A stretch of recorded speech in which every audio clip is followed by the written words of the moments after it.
Hi all invest കേരളയുടെ മറ്റൊരു ചാപ്റ്ററിലേക്ക് എല്ലാ വ്യൂവേഴ്സിനും സ്വാഗതം. ഇന്ന് നമ്മളിവിടെ പറയാൻ പോകുന്നത് ഷെയർ മാർക്കറ്റിലെ ഇമ്പോർട്ടൻറ്റ് പാരാമീറ്റേഴ്സിനെ കുറിച്ചാണ്.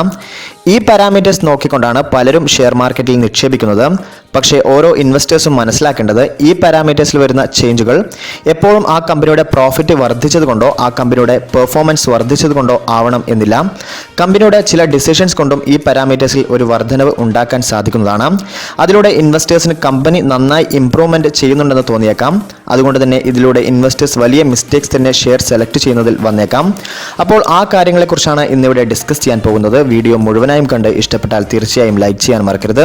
അതുപോലെ ഞങ്ങളുടെ ചാനൽ ഇതുവരെ സബ്സ്ക്രൈബ് ചെയ്തില്ലെങ്കിൽ ഇപ്പോൾ തന്നെ സബ്സ്ക്രൈബ് ചെയ്യുക. ഏറ്റവും പുതിയ നോട്ടിഫിക്കേഷന് വേണ്ടി ബെൽ ഐക്കൺ എനാബിൾ ചെയ്യുക.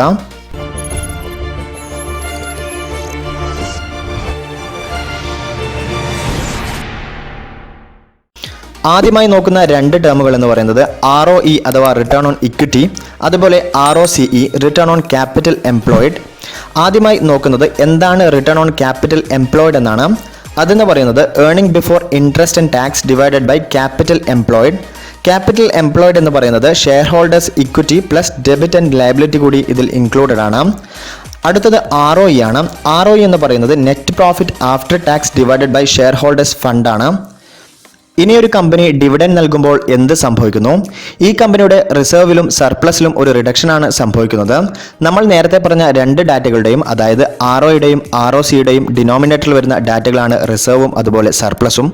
അപ്പോൾ അതിലൊരു റിഡക്ഷൻ സംഭവിക്കുമ്പോൾ കമ്പനി കൂടുതൽ എഫേർട്ട് എടുക്കാതെ തന്നെ ആ കമ്പനിയുടെ ROയിലും ROCയിലും ഒരു വർധനവാണ് ഉണ്ടാകുന്നത്. അതായത് ഉയർന്ന ഡിവിഡൻഡ് നൽകുന്ന കമ്പനികളിൽ ROയിലും ROCയിലും ഒരു ഇംപ്രൂവ്മെൻറ്റ് വ്യക്തമാകും.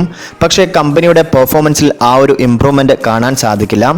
അതുകൊണ്ട് തന്നെ ഓരോ പാരാമീറ്റേഴ്സിലും ചെക്ക് ചെയ്യുമ്പോൾ ഒരു പാരാമീറ്ററിൽ ഇംപ്രൂവ്മെൻറ്റ് ഇൻവെസ്റ്റേഴ്സിന് ദൃശ്യമായാൽ അത് എന്തുകൊണ്ടാണ് ആ ഒരു ഇംപ്രൂവ്മെൻറ്റ് വന്നതെന്ന് കണ്ടെത്താൻ ഓരോ ഇൻവെസ്റ്റേഴ്സും ശ്രദ്ധിക്കേണ്ടതാണ്. ഇങ്ങനെയുള്ള സാഹചര്യങ്ങളിൽ ഇൻവെസ്റ്റേഴ്സ് ശ്രദ്ധിക്കേണ്ട മറ്റൊരു പാരാമീറ്ററാണ് റിട്ടേൺ ഓൺ ഇൻവെസ്റ്റഡ് ക്യാപിറ്റൽ. അപ്പോൾ എന്താണ് ROIC എന്ന് നമുക്ക് നോക്കാം. Earning before interest and tax divided by invested capital ആണ്. ഇൻവെസ്റ്റഡ് ക്യാപിറ്റൽ എന്ന് പറയുന്നത് capital employed minus ideal funds ആണ്. നമ്മുടെ ബാങ്കിലോ അല്ലെങ്കിൽ ക്യാഷ് ആയിട്ടോ ഉള്ള ഫണ്ടിനെയാണ് ഐഡിയൽ ഫണ്ട്സ് എന്ന് പറയുന്നത്.